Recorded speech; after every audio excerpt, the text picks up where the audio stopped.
Wat verbergt deze baas, die ooit naast Daisy Bouterse stond tijdens de donkerste nacht van Suriname? Wat weet jij echt over Iwan Dijksteel? Is hij alleen een lijfwacht, veroordeelde, voortvluchtige een held of al deze dingen samen?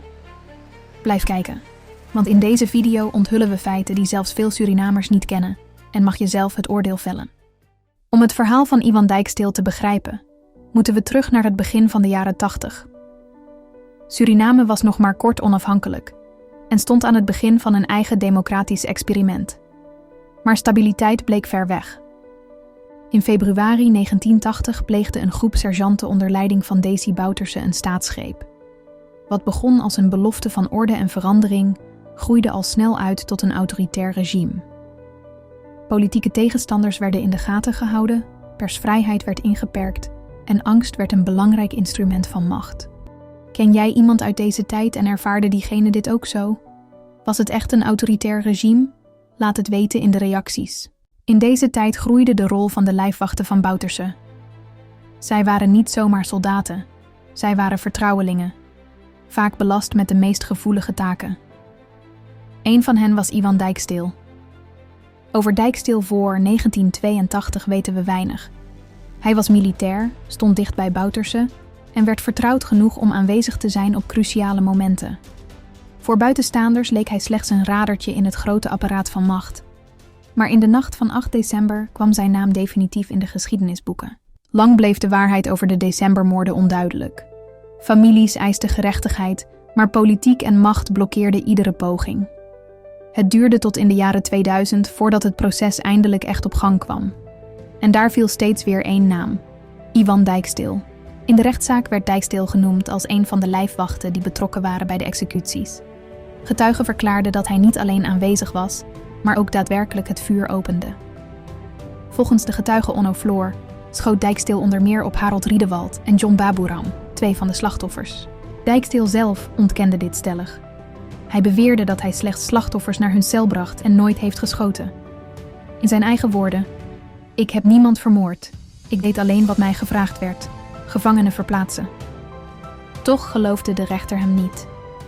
Het bewijs, verklaringen, ooggetuigen en de context wees op meer. In 2019 werd Dijksteel veroordeeld tot 15 jaar gevangenisstraf voor zijn rol in de decembermoorden. Zijn beroep leverde geen ander oordeel op. In december 2023 bleef het vonnis staan: 15 jaar onvoorwaardelijk. Vind jij dat iemand die zegt: "Ik deed alleen mijn werk", ontslagen moet worden van schuld? Of blijft hij verantwoordelijk? Laat je mening achter, want straks zul je horen hoe Dijksteel zelf deze vraag probeerde te beantwoorden. In januari 2024 moest Iwan Dijksteel zich melden bij de Surinaamse autoriteiten om zijn straf van 15 jaar uit te zitten. Maar dat deed hij niet. Vanaf dat moment werd hij officieel een voortvluchtige. De politie plaatste opsporingsberichten online met foto's van zowel Dijksteel als Daisy Bouterse, die ook veroordeeld was tot 20 jaar gevangenisstraf. Het nieuws sloeg in als een bom. Voor het eerst in de geschiedenis van Suriname stonden een voormalig president en zijn lijfwacht internationaal gesignaleerd via Interpol Red Notices.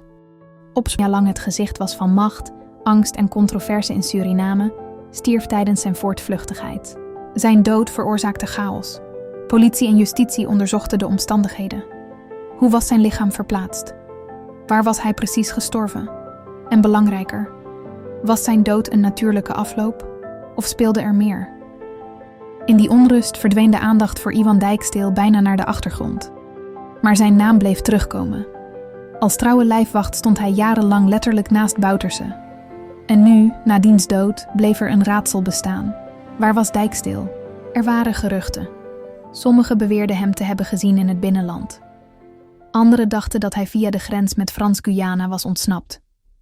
Maar harde feiten, die ontbreken nog altijd. Moeten we tevreden zijn met de veroordeling van Bouterse? Of moet er net zo hard gezocht worden naar uitvoerders zoals Dijksteel? Wat vind jij? Is het allemaal een opgezet plan en moet Dijksteel met rust gaan, wanneer veroordeelden eenvoudig kunnen verdwijnen? Hoeveel steun geniet hij nog van oude netwerken die hem mogelijk beschermen? En wat betekent dit voor de slachtoffers en hun families, die al decennia wachten op volledige erkenning? Het verhaal van Iwan Dijksteel is niet alleen het verhaal van één man. Het is een verhaal over macht en gehoorzaamheid. Over bevelen opvolgen en verantwoordelijkheid nemen. Over hoe een land worstelt met zijn verleden. En hoe gerechtigheid soms traag en onvolledig is. Wat we weten is dit. Iwan Dijksteel was lijfwacht van Desi Bouterse. Hij was aanwezig bij de decembermoorden van 1983. Getuigen beschuldigden hem van het daadwerkelijk schieten op slachtoffers. In 2019 werd hij veroordeeld, in 2023 definitief bevestigd. 15 jaar cel. In januari 2024 meldde hij zich niet en werd voortvluchtig. Terwijl Bouterse in december 2024 stierf, de regering van Santokhi. Santokhi zat natuurlijk al jaren achter Bouterse en zijn kring aan. Binnenkort komt er een video wat gaat over Chan Santokhi zelf. Ben je hier nieuwsgierig naar? Abonneer je dan direct, zodat je de video niet mist. Dit was het verborgen verhaal van Iwan Dijksteel. Lijfwacht, veroordeelde, voortvluchtige en voor sommige mensen een held. Een man die de schaduw van Bouterse nooit ontliep en misschien ook nooit meer zal verlaten. Vond je dit een mooie video? Like dan de video en abonneer. Er komen de aankomende tijd veel mooie verhalen op dit kanaal.